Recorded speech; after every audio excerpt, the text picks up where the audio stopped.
മറ്റെല്ലാ വഴികളും അടഞ്ഞു. കേരളത്തിന്റെ ശാപമായി മാറിയ വന്യജീവി തെരുവുനായ പ്രശ്നങ്ങൾ പരിഹരിക്കുമെന്ന് ഉറപ്പുതരാത്ത ഒരു രാഷ്ട്രീയ പാർട്ടിയും സ്ഥാനാർത്ഥിയും തദ്ദേശ നിയമസഭാ തെരഞ്ഞെടുപ്പുകളിൽ വിജയിക്കരുത്.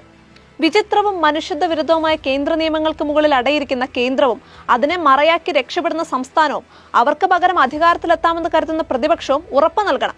ജീവഭയമില്ലാതെ ജീവിക്കാൻ ജനങ്ങളെ സമ്മതിക്കുമെന്ന്. ഒരു പക്ഷിപ്പനിയോ പന്നിപ്പനിയോ വന്നാൽ സംശയത്തിന്റെ ആനുകൂല്യം പോലും കൊടുക്കാതെ ലക്ഷക്കണക്കിന് കോഴികളെയും താറാവുകളെയും പന്നികളെയും കൊന്നൊടുക്കുന്ന ഭരണ നിയമ സംവിധാനങ്ങൾ, ദരിദ്രരെയും ആദിവാസികളെയും നിർധന കർഷകരെയും കൊന്നൊടുക്കുന്ന വന്യ ക്ഷുദ്രജീവികളെയും തെരുവുനായ്ക്കളെയും തൊടുന്നില്ല. ഈ സിസ്റ്റത്തിന് പേ പിടിച്ചിരിക്കുകയാണ്. വോട്ടല്ലാതെ ഒരു വാക്സിനുമില്ല. ജനുവരി മുതൽ മെയ് വരെ 5 മാസത്തിനിടെ 1,65,136 പേർക്ക് തെരുവുനായ്ക്കളുടെ കടിയേറ്റെന്നും 17 പേർ പേവിഷബാധയേറ്റ് മരിച്ചെന്നുമാണ് വിവരാവകാശ പ്രവർത്തകൻ രാജു വാഴക്കാലയ്ക്ക് സർക്കാരിൽ നിന്ന് കിട്ടിയ കണക്ക്. ഒരു ദിവസം 1,100 പേർക്കാണ് പട്ടികടിയേൽക്കുന്നത്. ഒന്ന് ആലോചിച്ച് നോക്കൂ, എന്തൊരു ഗതികേടിലാണ് കേരളം പെട്ടിരിക്കുന്നതെന്ന്. കടിയേറ്റവരിൽ ഏറെ പേരുടെയും പരിക്കുകളിലേക്ക് നോക്കാൻ പോലും ഭയമാകും. അത്ര ഗുരുതരമാണവ. ജനുവരി മുതൽ മെയ് 15 വരെ 4.5 മാസത്തിനിടെ വന്യജീവികൾ കൊന്നൊടുക്കിയത് 25 പേരെ. 92 പേർക്ക് പരിക്കേറ്റു. ഇതിൽ 19 പേരെയും കൊന്നത് കാട്ടാനയാണ്. ഇതുകൂടാതെ കഴിഞ്ഞ 1.5 മാസത്തിനിടെ നിരവധി പേർ കൊല്ലപ്പെട്ടു. വളർത്തുമൃഗങ്ങളെയും കൊന്നൊടുക്കി. കൃഷിയും വീടുകളും നശിപ്പിച്ചത് വേറെ. അപകടത്തിൽപ്പെടുന്ന ഇരുചക്ര വാഹന യാത്രികരുടെ എണ്ണമേറി. വനാതിർത്തികളിൽ കൃഷിയിടങ്ങളിൽ ഇറങ്ങാൻ കർഷകർക്കും തൊഴിലാളികൾക്കും ഭയമാണ്. കുട്ടികളെ തനിച്ച് സ്കൂളിൽ വിടാനാകുന്നില്ല.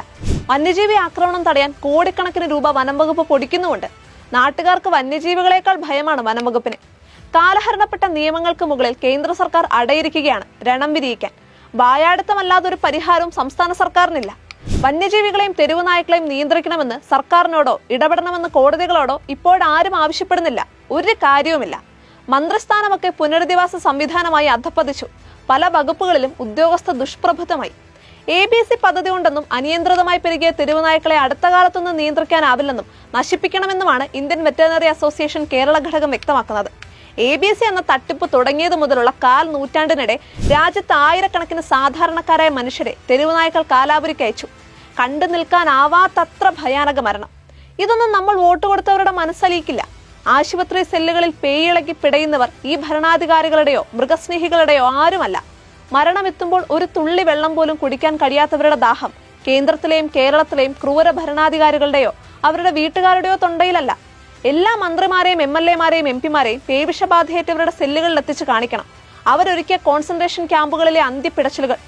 മരണവാതിൽ കടക്കാൻ വെപ്രാളപ്പെടുന്ന കുഞ്ഞുങ്ങളുടെ മിഴികളിലും അവരെ നെഞ്ചിലിട്ട് വളർത്തിയ മാതാപിതാക്കളുടെ മിഴിനീരിലും പ്രതിഫലിക്കുന്ന നിസ്സഹായാവസ്ഥ കാണട്ടെ. ഒരാളെങ്കിലും മാനസാന്തരപ്പെട്ടാൽ അത്രയുമായില്ലേ. കാട്ടാനകൾ ചവിട്ടിമെതിച്ച മനുഷ്യരുടെ മാംസഭാണ്ഡങ്ങൾ സംസ്കരിക്കുന്നതിന് മുൻപ് പൊതിയഴിച്ചു കണ്ടിട്ടുണ്ടോ?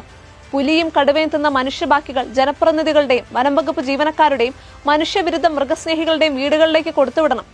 എന്തിനാണ് ഈ സർക്കാർ നിർമ്മിത ഹിംസയുടെ ദൃശ്യങ്ങൾ മറച്ചുവെക്കുന്നത്? ലോകമെങ്ങുമുള്ള യുദ്ധത്തിന്റെ ഭയാനക ദൃശ്യങ്ങൾ കാണിക്കുന്നവർ ഒരു സർക്കാർ അതിന്റെ പൗരന്മാർക്ക് മേൽ നിയമാനുസൃതം നടത്തുന്ന ഈ കൂട്ടക്കൊല എന്തിനു മൂടിവെക്കണം?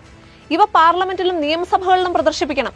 മനുഷ്യ കബന്ധങ്ങൾക്ക് മുന്നിൽ നിന്ന് മൃഗങ്ങൾക്ക് വേണ്ടി വാദിക്കുന്നവരെ മയക്കുവെടി വെച്ച് തളയ്ക്കണം. കാവൽക്കാരല്ലാതെ രാജവാഹനങ്ങളിൽ നിന്ന് പുറത്തിറങ്ങേണ്ടതില്ലാത്ത വന്യജീവികളെയും തെരുവുനായ്ക്കളെയും പേടിക്കേണ്ടതില്ലാത്ത ഭരണാധികാരികൾക്കും ന്യായാധിപർക്കും സ്വയരക്ഷയ്ക്കുള്ള തോക്കുമായി നടക്കുന്ന വനംവകുപ്പ് മേലാളന്മാർക്കും പരിചാരകർ കുളിപ്പിച്ച് പൗഡറിട്ട് കൊടുത്ത പട്ടികളെ ലാളിച്ചും തെരുവുനായ്ക്കളുടെ ഇരകളെ നിന്ദിച്ചും ഭരണകൂടങ്ങളെ നിയന്ത്രിക്കുന്നവർക്കും മാത്രമല്ല സാധാരണക്കാരായ മനുഷ്യർക്കും ഇവിടെ ജീവിക്കണം.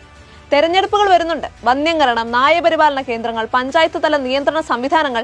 പതിറ്റാണ്ടുകളായി ജനത്തെ ചതിച്ചവരുടെ പാഴ്വാക്കുകൾ വിശ്വസിക്കരുത്. അഹിംസയിലൂന്നിയ ജനകീയ കോടതികൾ വോട്ട് ചോദിച്ചെത്തുന്നവരെ വിചാരണ ചെയ്യണം. പരിഷ്കൃത രാജ്യങ്ങളെ മാതൃകയാക്കി പെറ്റുപെരുകിയ വന്യജീവികളെയും തെരുവുനായ്ക്കളെയും കൊന്നു തന്നെ നിയന്ത്രിക്കാൻ ആവശ്യപ്പെടണം. വനം, വന്യജീവി, തെരുവുനായ സംരക്ഷണ പ്രാകൃത നിയമങ്ങൾ പൊളിച്ചെഴുതണം. പാർട്ടി നോക്കി വോട്ട് ചെയ്യുന്നവർ മാത്രമല്ല, ജനക്ഷേമം കാക്ഷിക്കുന്ന പാർട്ടി അടിമകൾ അല്ലാത്ത വോട്ടർമാരും ഉണ്ടെന്നും അവർ നിർണായക ശക്തിയാണെന്നും കൊടിത്തണലുകളിൽ അധികാരം നുണയുന്നവരെ ബോധ്യപ്പെടുത്തണം. വരുന്നുണ്ട് തെരഞ്ഞെടുപ്പുകൾ. അവർക്കും നമുക്കും ഓർമ്മകൾ ഉണ്ടായിരിക്കണം.